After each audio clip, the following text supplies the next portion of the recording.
नमस्कार बंधुगण जेते बेले ओडिशा रे बीजेपी स्वीप करिथिला तमे आर आमे खुशी हेइथिनु जे एबे चेंज आसबा बोली करी हेले किछि चेंज नाही जेंताटा सेंता बीजेपी रो 18 मासर शासन रे 18टा एग्जाम कैंसिल हलाना 94,819 टा पदवी खाली थाई करी भी युवक माने बेरोजगार अछन आरु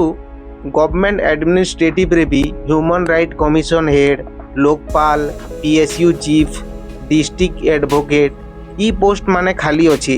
वैकेंसी पूरा खाली अछि लॉ एंड ऑर्डर मेंटेन मामला रे भी पूरा फेल अछि क्राइम बढ़ी चली छी national per capita crime rank रे 8 नंबर के आसलाना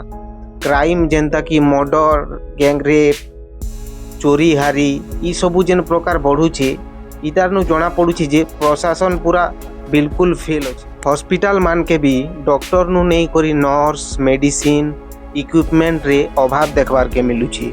आरु स्कूल कॉलेज यूनिवर्सिटी रे भी एंता एका समस्या माने देखबार के मिलू छी आर्जेन माइनिंग रे करप्शन हेई छी आपण से अमाउंट सुनले आश्चर्य हेई जिबी हाँ बंधुगण 3 लाख करोड़ टका स्कैम हेई छी भाभी देखुन सेथि रे भी सरकार चुप अछि किछि कहबार नाही आपण भाबुथिबे सेंट्रल रे भी बीजेपी अछि स्टेट रे भी बीजेपी अछि डबल गवर्नमेंट चली छी बेले डबल फायदा होतिबा भाबुथिबे किंतु डबल फायदा नहीं डबल लॉस हेउछि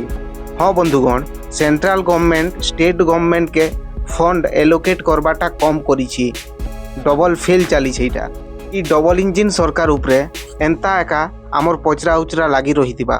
धन्यवाद बंधुगण।